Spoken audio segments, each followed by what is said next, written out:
Olá, pessoal. Vamos falar sobre células imunocompetentes. Essas células, vocês vão observar ao longo da nossa aula que eles são personagens de uma história. Eles executam funções. Essas funções elas vão ter como características a defesa do nosso organismo, a entrada de antígenos. Como eu falei na aula de apresentação da disciplina, o que é um antígeno?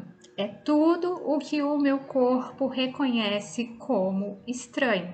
É tudo o que o meu corpo reconhece como algo novo que o organismo ainda não conhece, ou que reconhece como nocivo. Esses são antígenos. E as células, que a gente chama de imunocompetentes, são células que vão ter a função de impedir que esse antígeno cause dano ao nosso organismo, ok? Vamos lá. Bom, pessoal, sobre o sistema linfático eu vou falar rapidamente, porque esse vai ser o assunto da próxima aula, do próximo conteúdo, né? Nossa próxima unidade. Mas rapidamente, para que vocês saibam, ele é uma rede complexa de vasos e pequenas estruturas chamadas nódulos linfáticos. Você os vê, né? Os vasos são esses fios que se interconectam e os nódulos linfáticos são essas estruturas esféricas pequenas. Os demais órgãos nós vamos mencioná-los e falar com mais detalhes na próxima unidade de nosso estudo. O sistema linfático ele tem como principal função o transporte de fluido linfático, também chamado como linfa, dos tecidos de volta para o sistema circulatório e vice-versa. Outras funções desempenhadas pelo sistema linfático ou sistema imunológico é a remoção dos fluidos em excesso dos tecidos corporais, a absorção dos ácidos graxos e transporte subsequente da gordura para o sistema circulatório, produção e maturação de células imunocompetentes. E é sobre isso que a gente vai falar nessa aula, sobre essas células que são produzidas e maturadas no sistema imunológico.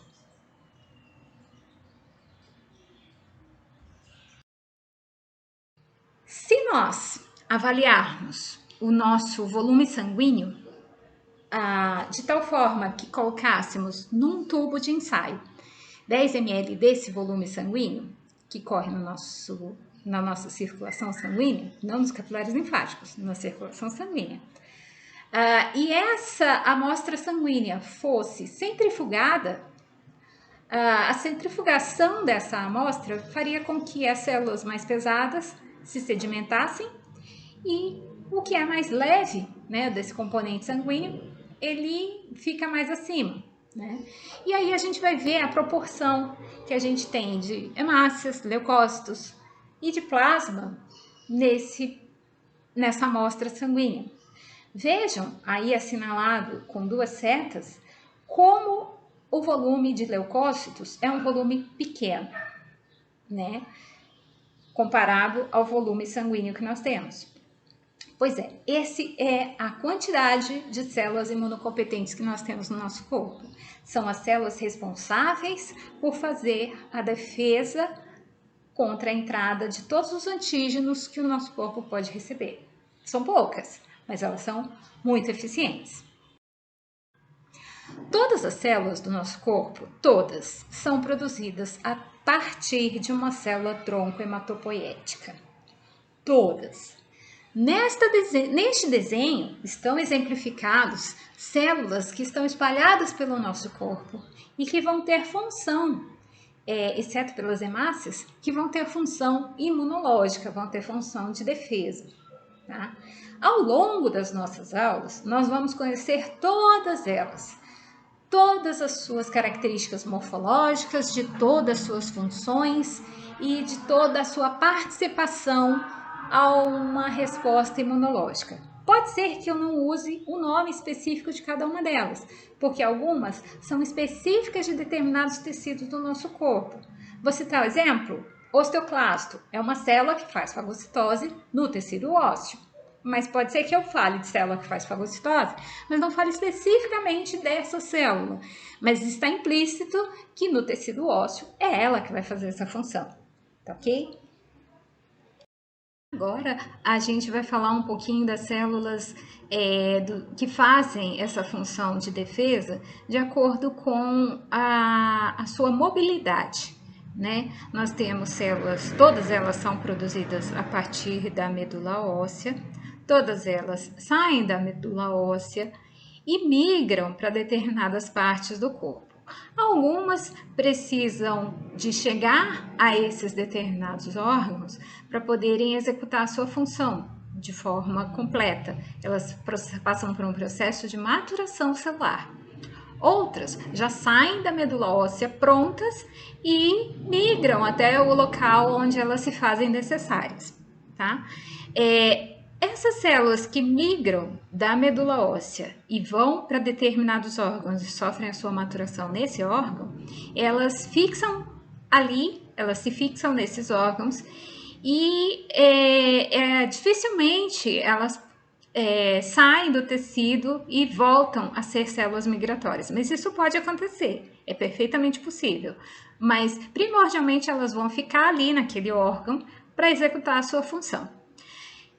São células que ficam fixas no tecido conjuntivo e têm a sua função, que a gente vai conhecer a função de cada uma delas. São os mastócitos, os plasmócitos, os macrófagos e as células dendríticas. Os mastócitos são células de vida longa, eles são originados da linhagem hematopoética, que após a sua maturação ainda mantém a sua capacidade proliferativa, por serem intimamente ligados na atividade da resposta imune.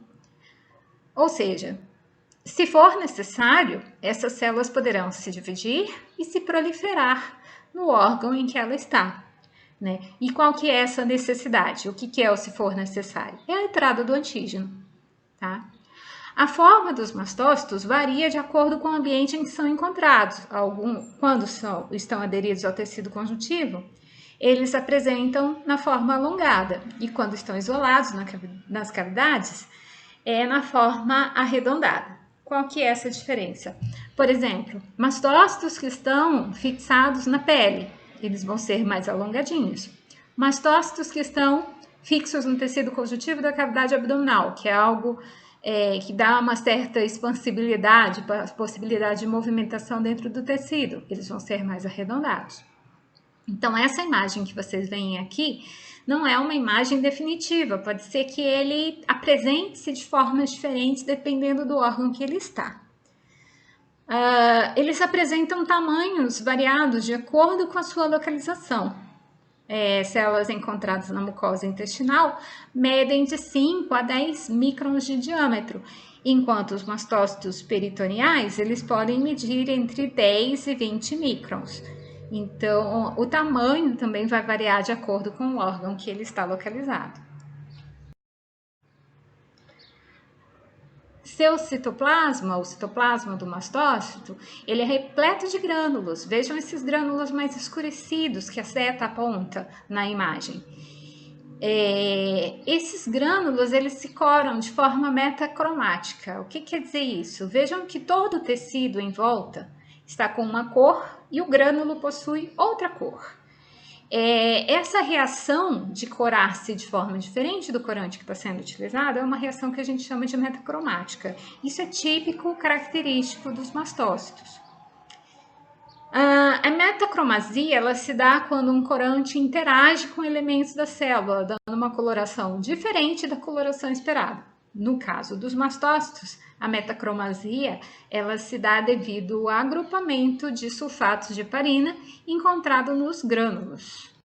Os mastócitos, por possuírem grânulos ricos em heparina, eles também têm uma ação anticoagulante.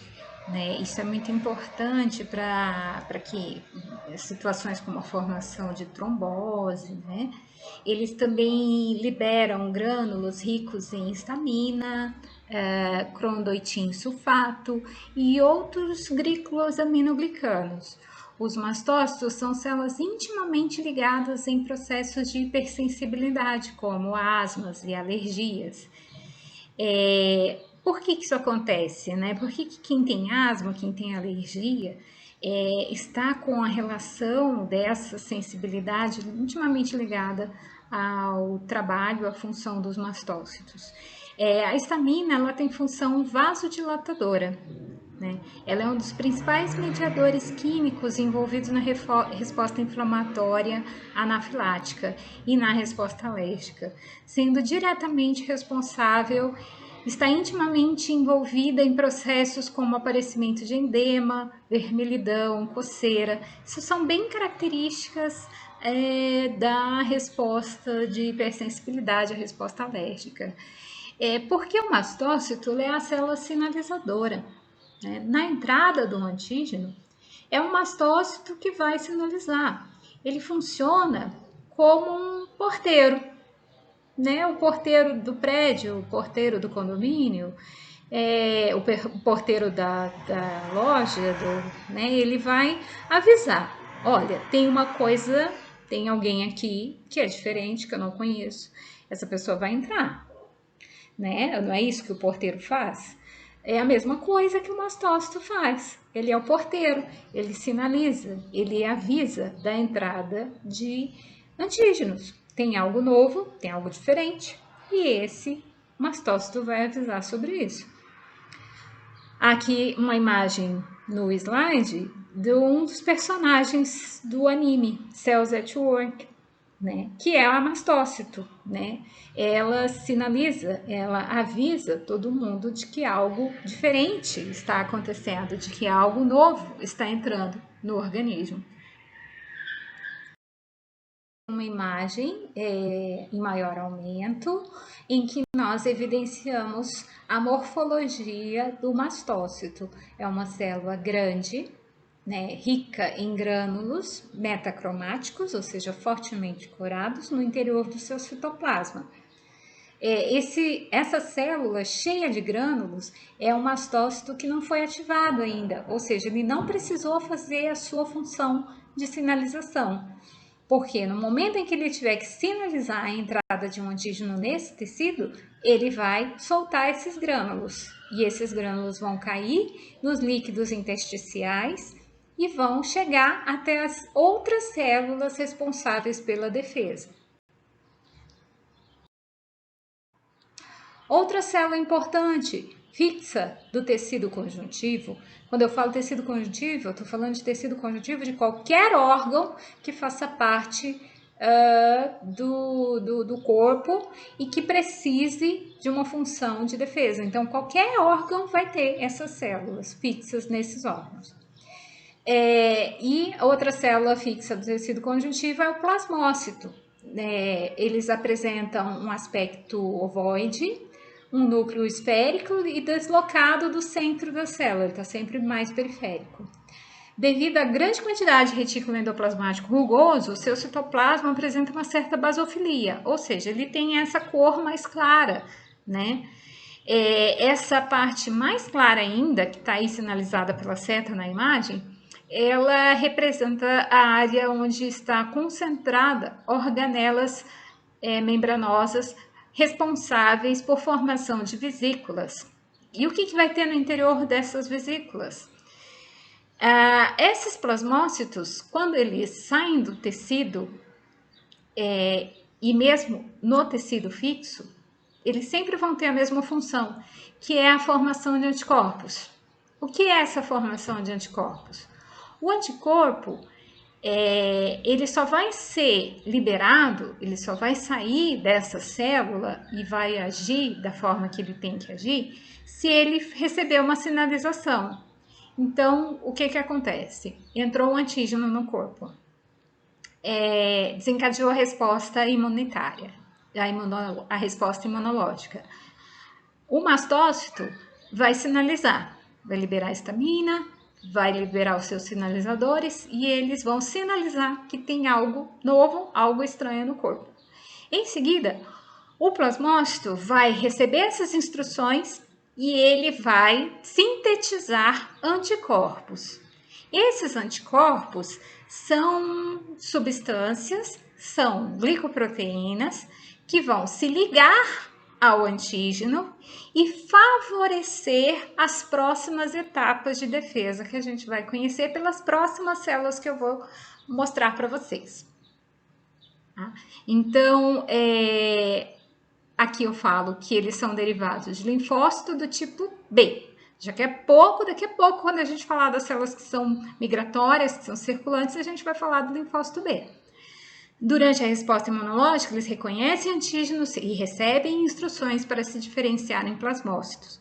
Então, assim, ele é uma célula circulante, o linfócito B, e quando tem a entrada do antígeno, ele migra para o tecido, lá ele se fixa e lá ele produz os anticorpos que ele precisa produzir.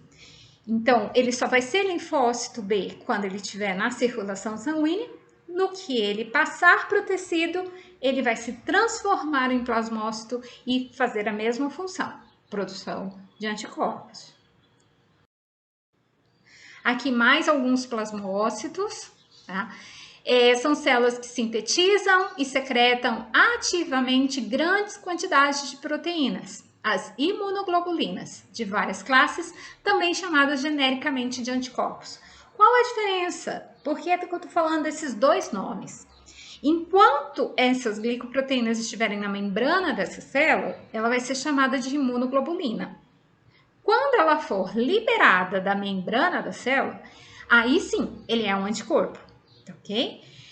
E vocês já devem ter ouvido falar de anticorpos, né? Para que eles servem? Esses anticorpos, eles se ligam especificamente aos antígenos, ou seja, ele funciona como uma chave fechadura, né? Ele se liga no antígeno, se conecta a ele e favorece as próximas etapas da defesa contra esses antígenos. Próxima etapa dessa defesa, ela é uma função desempenhada pelos macrófagos. São células que são derivadas de monócitos, que são as células que vão estar circulantes no sangue, né? Atuam como células que fazem fagocitose. Tá? O processo de fagocitose também induz produção de citocinas. Quando nós formos falar de inflamação, a gente volta a falar de citocina, tá? Que é produzido pelo macrófago. Por enquanto, basta a gente entender que o macrófago é essa célula grandona que está aparecendo aí nessa imagem rosa. São células polinucleadas, ou seja, tem vários núcleos. E essas células fazem fagocitose. Aqui uma imagem que mostra o personagem lá naquele anime, o Cells at Work, em que o macrófago é uma célula, é uma das principais atuantes, né, na eliminação dos antígenos. E o que é que esse macrófago faz? Ele faz fagocitose, literalmente. Ele pega o antígeno e coloca para dentro da célula e reduz esse antígeno através de enzimas que existem no seu citoplasma. Então, ele tem várias vesículas, né? Essas vesículas são ricas em enzimas. Essas enzimas, depois do antígeno fagocitado, ele vai reduzir, né, e inativar esse antígeno. Vamos recordar. Mastócito faz a sinalização, plasmócito recebe a sinalização, produz anticorpos, anticorpos se ligam ao antígeno, ele funciona, o anticorpo, vou fazer uma comparação, tá? Para facilitar o entendimento. O anticorpo, ele funciona como o salzinho da salada, né? Ele favorece para que a gente coma mais salada, né? É a mesma coisa, ele favorece a fagocitose do macrófago. O macrófago percebeu que tem anticorpo no antígeno, ele vai fazer fagocitose de forma mais eficiente. Fez fagocitose, reduziu o antígeno, inativou ele, né? E ele vai mostrar na superfície da sua célula o que restou dessa fagocitose, o que restou dessa digestão. Tá? E aí entra em ação as células dendríticas. As células dendríticas, elas são derivadas dos macrófagos Então, o macrófago, depois que ele fez a sua digestão do antígeno, ele vai se transformar em uma célula dendrítica. E essa célula dendrítica sinaliza sobre a existência desse antígeno, ou seja, ele vai migrar até a circulação e vai mostrar para as células circulantes que existe um antígeno ali, né? Então, para a gente reconhecer nessa imagem em rosa que as células dendríticas são essas células, aqui na seta, um macrófago, né, que está cheio de vesícula no seu citoplasma. Essas vesículas são vesículas de digestão. E em seguida, essas células mais alongadas, com formato meio estrelado, são as células dendríticas. Elas migram, elas andam pelo tecido até conseguir apresentar o que sobrou dessa digestão, desse antígeno, para outras células imunocompetentes. Essa imagem que tem uma figura de um homenzinho com uma roupa verde, né, é a célula dendrítica que faz essa função no anímio Cells at Work. Ele vai apresentar para as outras células o que elas devem fazer. Né? Então, recapitulando, o mastócito sinaliza a entrada do antígeno dentro de um órgão, o plasmócito produz anticorpos que vão se ligar ao antígeno, favorece a fagocitose, vem o macrófago, faz a fagocitose, faz a digestão, ele se transforma numa célula dendrítica que vira uma célula apresentadora de antígeno para que outras células possam desempenhar a sua função de defesa, porque um antígeno não entra sozinho. Você tem vários antígenos entrando no corpo. Agora vamos falar das células do tecido conjuntivo com função de defesa, mas que são migratórias, ou seja, são células que vão andar pelo sangue, andar pela linfa, andar pelo corpo. Elas vão migrar conforme a necessidade da sua presença. Então, os basófilos, eosinófilos, linfócitos, monócitos e neutrófilos são células que vão estar em maior abundância nos locais da entrada do antígeno, nos locais do que a gente chama de infecção. Infecção é a entrada do antígeno. Inflamação é o desenvolvimento do processo de resposta de defesa do corpo. Então, a gente vai ter essas células migrando para os locais de infecção conforme a necessidade. E são elas as responsáveis por desencadear o processo inflamatório, seja lá onde ele estiver. Essas células podem ir para o tecido conjuntivo e se transformar em células fixas, como o contrário também é verdadeiro. Elas podem sair do tecido e migrar para o sangue conforme a necessidade de ter mais células em determinados locais. O basófilo é uma célula que contém histamina, ele é parte integral das reações de hipersensibilidade. Vejam que no seu citoplasma há milhares de grânulos de cores muito diferentes, muito fortes, né? Muito bem corado. Então, o basófilo, ele é o primo irmão do mastócito. Ou seja, ele desempenha a mesma função que o mastócito, só que ele é circulante, ele está no sangue. Então, por estar no sangue, ele já tem uma outra morfologia de núcleo, ele já tem uma outra característica que o possibilita ser uma célula migratória. Vejam aqui na imagem desse slide, uma imagem do basófilo. Ele é uma célula grande e rica em grânulos metacromáticos, fortemente corados. Então, ele vai ser a célula sinalizadora. Entrou o antígeno, está no sangue, ele vai sinalizar. Ele vai contar para todo mundo que tem uma coisa nova entrando ali. O eosinófilo, ele também está envolvido em reações alérgicas, mas ele tem uma função um pouquinho diferente. Na realidade, ele tem uma dupla função. Ele libera estaminase, que é uma forma de controlar essa sinalização de entrada de antígenos no corpo. O que ele faz? Essa estaminase reduz a alergia conforme o antígeno vai sendo eliminado. Uma outra função que ele desempenha também é a função de fagocitose. Ele digere elementos estranhos, de uma forma bem genérica.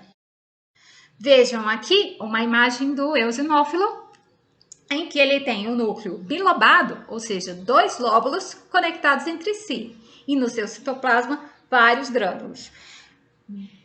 Olhando as hemácias que existem em volta dele nessa imagem, vocês veem, em termos de escala, que ele é bem maior que as outras células.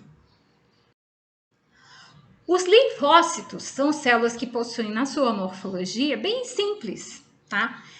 É um núcleo grande que ocupa grande parte do seu citoplasma e não possui grânulos.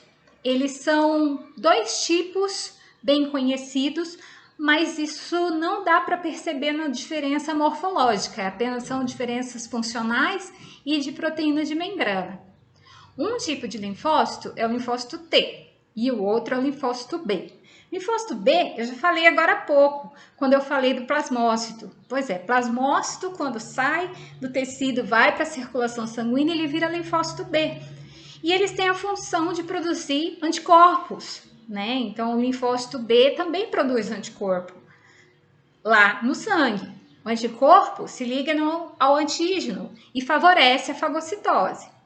Já o linfócito T, ele tem uma função mais direta, né? Ele não libera nem secreta nenhuma substância, mas ele vai direto na destruição, né? Na rejeição de células tumorais, tecidos estranhos, células estranhas no nosso corpo, células do nosso próprio corpo, mas que possuem alguma coisa de diferente. É o linfócito T que vai agir. Aqui a morfologia do linfócito, ele é uma célula grande, né? Não difere, linfócito T, linfócito B, ele tem a mesma morfologia, mas possuem funções diferentes.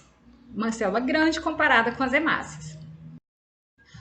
O monócito, ele se diferencia em macrófago, ou seja, ele vai para o tecido, ele vira macrófago.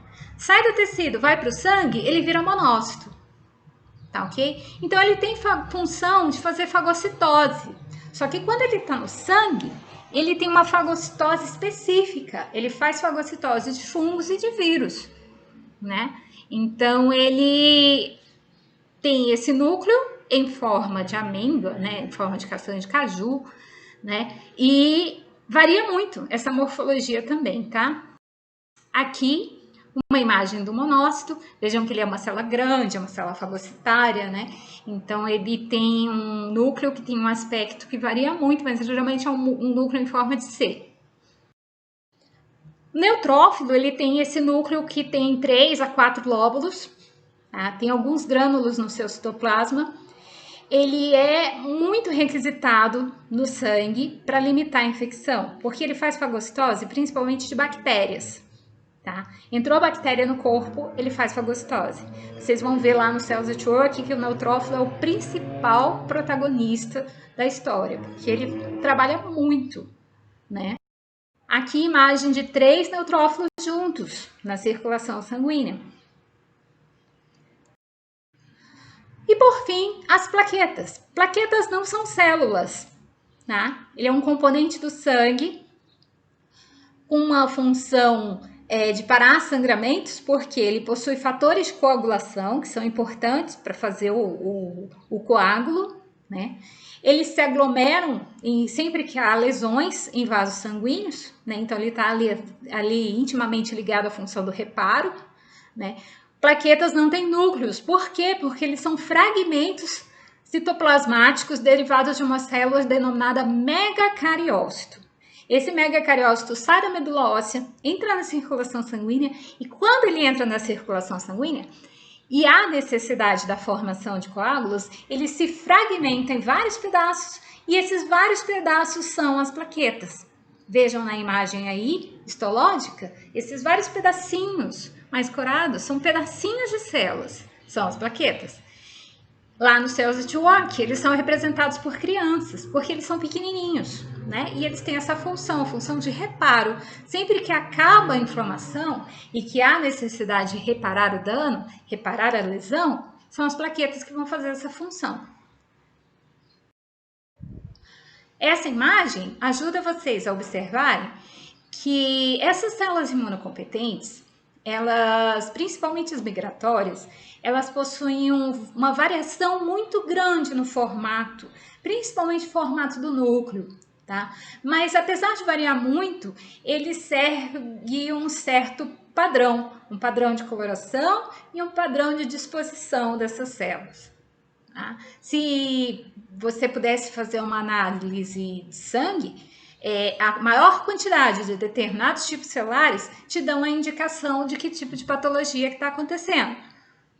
Se for uma grande quantidade, por exemplo, de bactérias, é porque você vai ter uma neutrofilia muito alta, uma grande quantidade desses componentes que são neutrófilos.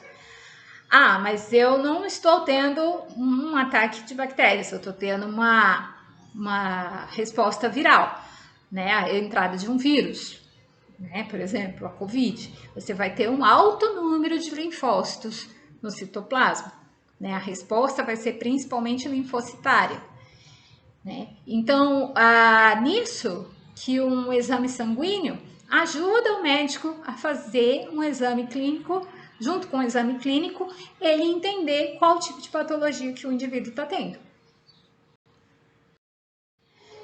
É isso, pessoal. Recomendo a vocês assistirem algum dos episódios do Cells at Work, em que vocês vão observar a atuação dessas células imunocompetentes. Nos primeiros episódios só aparecem essas células mais básicas, né? E depois vocês vão ver que existem outros derivados, por exemplo, linfócitos. Existem vários tipos de linfócitos que a gente vai conhecer quando a gente for conhecer os mecanismos mais específicos de defesa. Recomendo para vocês como uma forma de suplementação, como uma forma de aprender um pouco mais e ajudar no entendimento da disciplina, ok?